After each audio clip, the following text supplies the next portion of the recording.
Kelly Crandall, Racer.com. Joey, the ride at Team Penske 12, 13 years ago opened at the right time, you once told me. At that point, you had an Xfinity ride. That was the plan. And instead, you end up in the Cup Series. You get a second chance.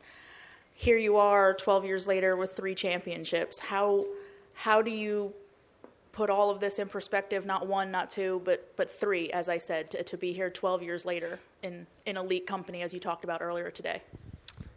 Yeah, that God's in control of the plan, and I have no idea what it is, and I don't know why. I even said to my wife, over this last couple of weeks, we're just talking and reminiscing of the moments, and I said, at the beginning of the year, I felt like I couldn't do anything right. It seemed like everything would go wrong. We were in position, boom, we'd wreck, or we'd do something that's just like, gosh, we just can't catch a break. And then the end of the year, it's like nothing I did I could do wrong.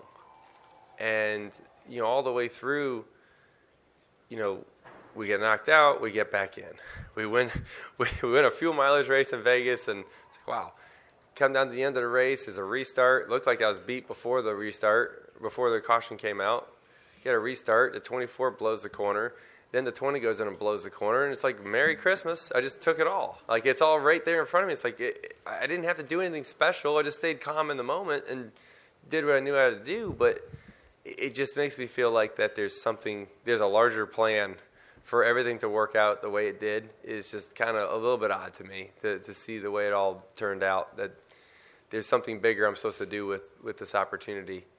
That's why tonight I talked about opportunities so much, is that those opportunities were just in my face when we took them, but I also feel like, gosh, it's got to be something bigger than for a reason of why all that happened. Because it just, to me, it doesn't add up, still in my mind. But like I said, we'll enjoy it tonight, but we need to make the most of the opportunity that God's given me tonight, or this year, to be able to bring a championship back. And whether that's what we're doing up in Western North Carolina and continuing to keep the pressure on up there to keep helping out there and doing things with the foster communities up there, or if it's you never know, right? If it's just the team members, and maybe that bonus for some of these families is meaning more than I think. There's a lot of times, and you guys probably see it too, but a fan will come up to me. It happened to me this week. Is I say hello to a fan, and I take a picture, and I don't think much of it. It happened to me this morning. I just talked to somebody, and it turns out that guy had cancer, and it meant a big thing to him. He passed away, unfortunately. I didn't know who I was talking to. I didn't know that moment, and someone told me that. So you just don't know the reasons why things happen sometimes, but this one we're obviously truly grateful for. Dustin Long, NBC Sports, to your left. When you talked in the speech about, you made the point about, hey, at the end of the day, this is all kind of pointless, and there's a bigger thing to do. When you have only so much time up at the podium, and you've got to thank so many people and do so much, how did you decide that this was important enough to get in and crafting your speech that way? Because it was certainly there was a message there beyond the thanking of everything else, and certainly I think at that point you were speaking certainly to everybody in the room. Yeah, because perspective is important, and I've said it here to you guys before. The cup is empty when they give it to you.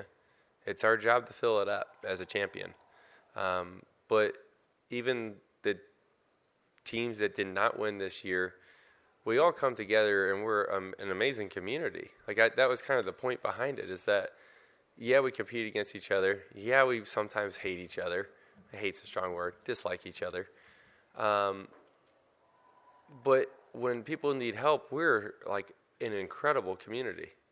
And it's like there's a lot of really nice people. And I hear it from people all the time that, I don't see sometimes the true side of everybody, for good or for bad. But I hear a lot of people talk about other drivers and how nice they are and all these things. And, to me, it's different because I'm a competitor. But to others, they're like the kindest people in the world, right? And, yeah, I made some comments about Tony Stewart here, or I guess earlier this morning, right? Tony Stewart's a very kind person. He's a super nice person, right? But we get competitive with each other. We say stupid stuff to each other, right? Like, that's who we are. But when people need help, I don't think there's a community that comes together any better. And that was the point behind what I said tonight, is that it's really cool to see that. maybe that's me getting older and more sensitive about things, and I do become more emotional about things than I used to, but I'm proud to be a part of that, more so than anything, because that's what we got at the end of the day, right? Because it is true.